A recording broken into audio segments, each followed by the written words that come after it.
everyone, so welcome to my vlog. This is Nico and this is the spec where we look for something spectacle out there. So dito kami ngayon sa Orange Bucket for a very special celebration kasi birthday ng nag-iisang Maricar. Sila na naman yung kasama ko dito. And happy birthday, Car! Ay, ang arte! At nakadress talaga siya ngayon, no? Anyway, so, parang na-push ko talaga si Car na pumunta talaga dito. Hindi ko alam kung ito talaga yung bet niyang puntahan. Pero mahilig siya sa seafood. So, na-push ko talaga. Ako talaga may gusto talaga dito. Hindi talaga siya. Anyway, so, inanta nilang namin isa naming friend. Pero, ang kakainin namin is yung seafood boil nila. So, ibubuhos later dito yung seafood at magkakamayan tayo dito sa Orange Bucket. Andito lang siya sa Double Dragon Plaza. Sa Pasay. Sa Pasay. Malapit sa SM MOA. Yun. So, join us dito sa kainan at pabukbang namin. Happy birthday, Maricar! Ang arte!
For Maricar.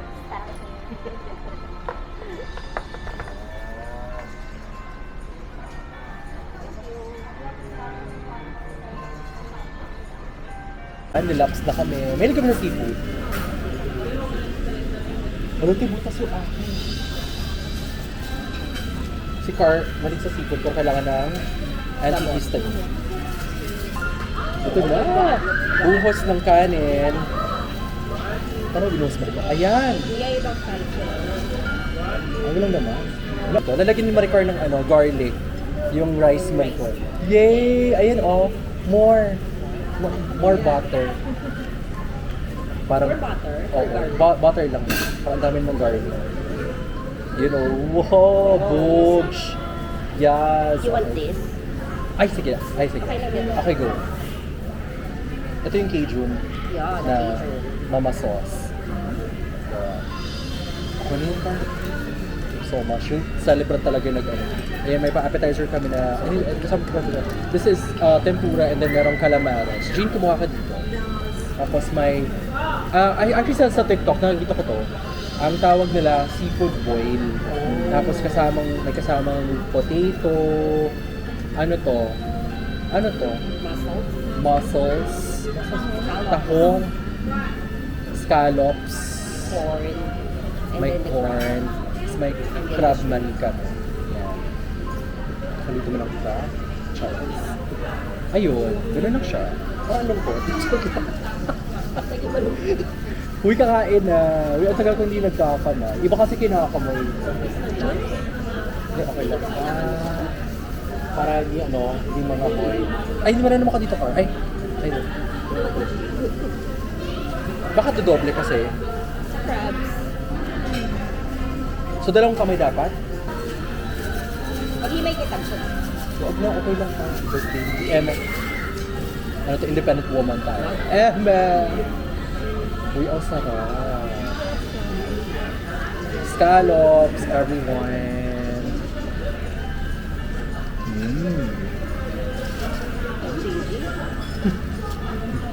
Guys, life Ang changing. sarap, no? Sabi mo na. Tapos, samahan natin ang potato marble ba? Ang laki mo ng marble natin. Hindi yata siya mark. Hindi siya marble mo mo. Ping pong siya. Potato ping pong. Charos. Yung patata sa binabalatan ni Sarah. Nung hindi naman pinulot, ang wala na siya sa araw. Sarah, minsan sana kasi sa Lakas naman ng pa-music natin. So, marunong ba kayo mag-Holland? Di ba ganun siya? Charos lang. Holland. Jackson pala dapat to. Ang sarap ng sauce.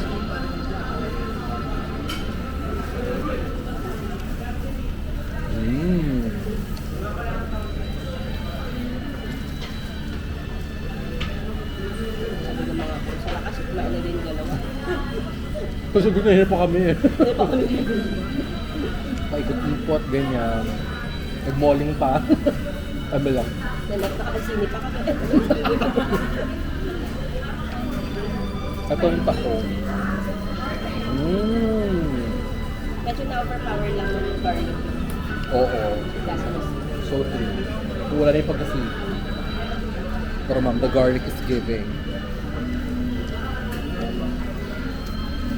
Nagtutok-batok na.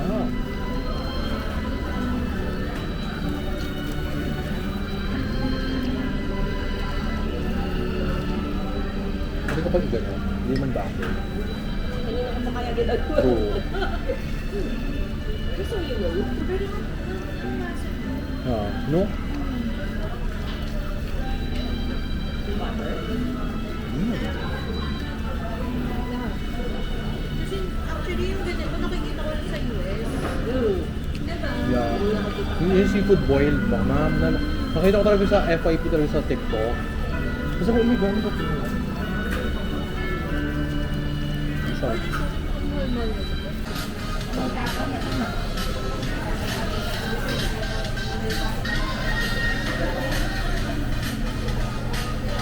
Busog ka, ma'am. Very. Hindi pati yung people pat siya kumain. Busog ka. Hindi. Sakto lang.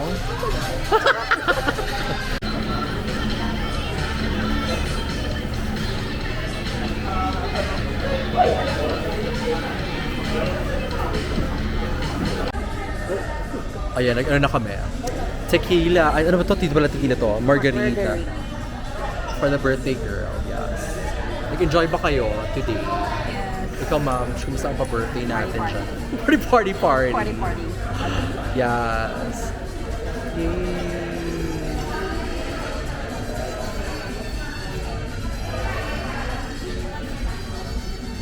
Mas ano? Ayan. So, nag-end kami dito sa agave. At nasarapan kami dito sa strawberry, margarita. Ang hindi talaga umiinom ng alak ay nakadalawang bote na siya. Bote. Oo. Pero masarap ito kasi parang na-juice lang siya eh. Nararamdam mo ka na lasing na. Totoo ba? Parang inaantok na. True! Yung empa. Charas. Uy, ako in fairness, gusto ko lang magbigay ng ilalagay ko talaga sa vlog. Doon yung sa orange bucket eh. Ang mahal nung charot. Ang mahal nung butter na sauce niya. Sarap siya. Pero siguro makaingay, di ba? Wait lang. Ayan, so game. So, feedback talaga. Dun sa orange bucket, siguro ako na lang. At first, medyo okay siya for me. Pero, Not until nag-order ka ng kalaman. oo, parang naumay na ako masyado. Ang dami. Tsaka, masyado it was too tasty for me. 'Di ba? And siguro yung Ay, mabilis yung service, in fairness, diba? Parang 10 out of 10. 10 out of 10. 10 out of 10 yung service nila. Yung food itself, I think, I'll give it siguro mga 8 out of 10. Kasi, masarap naman. Pero naumay ako eventually, parang, or baka ganun, o baka hindi lang talaga sana yung panlasa ko. So, but overall, okay yung experience. Pero sobrang nabundat ako dun sa, ibig sabihin, madami talaga siya. Plus, sulit yung 2.6. Mura siya for me. Ayan, and then, ito naman mga, kasama ko talaga, si Jean. Ano ang feedback mo dun sa Orange Bucket? Actually, masarap siya. Sobrang dami. Mapapakanin ka talaga. Pero yun nga, habang tumatagal, mauumay ka na. Actually, I think I think sa sobrang mamantika kasi lahat. And then, Cajun sauce pa siya. Tingin ko hindi lang siya yung panlasa ko na typical na nalasahan ko. But overall, okay naman. The service, mabilis nga actually. Tapos very, accommodating naman sila, diba? And then, kompleto siya ng gamit. Meron gloves, may bibs sila para maiwasan yung tulo. Kasi, hindi mo maiwasan yon. And then yun nga, may rice, may drinks, tapos may tissue na sa tabi. At saka in fairness yung gloves nila, hindi siya limited lang na, hindi katulad ng ibang stores na parang okay, kung tatlo na kayo, tatlong gloves lang. Tatlong pair lang, di ba? Usually ganun. Sila talaga parang okay, andyan yung gloves, andyan yung tissue, parang hindi ka na pabalik-balik. Tapos meron rin sila bucket on the side na where you can put your kalat there, diba? That's nice. On a scale of 10, 1 to 10, ano mo doon? Overall experience? I would give it 7.5 kasi napansin ko yung shrimp sobrang naluto, overcook, oo. Kasi di ba usually we expect yung shrimp na pag tinanggal mo yung balat madali. Yung sa kanya, medyo tumidikit-dikit na siya. Pero, masarap. Sarap siya, pero nakakaumay na. Okay. Alright. Uy, hindi ko alam yung Hindi ko alam niya yung sa ibang restaurant. Parang hanggang 2-3 pairs lang of gloves. Talaga? I mean, not the same nung katulad dun sa kanila. Pero, Like, di ba? hihingin mo siguro. Hihingin mo siguro, oo. Kasi yun nga, nagulat nga ako sabi, parang nakaprepare na yung gloves nila. Kasi di ba, kanyari, mag-name drop na ako. Like, Frankie's, di ba, tayo doon, nag-gloves. Di ba, parang naka-set na sila na okay, ilan na kayo. Ilan kayo yun? Yun na yung ibibigay. Pero ito kasi nagulat ako, sabi ko, naka-prepare na yung gloves nila. Pero yun. Ayan ha, Diyos ko, Orange Bucket, binida kayo ng friend ko, chares. Okay, Maricar, ang birthday girl, panghuli natin, anong experience mo? Overall, it's 8. Bilis. Totoo. That's it, thank you. Charot, wala na. Walang kwenta. Nangangawit na ako eh. 8, kasi yung food naman is okay, pero siguro kasi flavor yan may Cajun. Pero kasi for me, Cajun is parang mas malasa pa siya dapat. So medyo nakulangan ako. Siguro, medyo, di ba dapat medyo mas spice yung Cajun. So medyo kulang siya. And then yung pinaka-take away ko doon, ang mahal-mahal ng sauce nila. Like, kapresyo na siya nung calamares, 300 something. Pero sobrang dami rin naman. Pero kasi, parang hindi rin siya advisable kasi nga, syempre, sayang yung water, sayang yung food mismo. Na hindi rin naman kasi siya mauubos din ng group. So, might as well, kahit yung maliliit lang, kahit ganun lang yung mga gawin nilang sauce na dipping. Parang refill na lang. Oo, mga ganun lang, maliliit lang. Kasi ano din yun makaka-save din naman sila sa ingredient yun. Yeah. But yeah, it's still mahal. So yun lang, the service is good, overall is good. I thank you. For a birthday celebration sa Orange Bucket, i-recommend mo ba? Okay lang.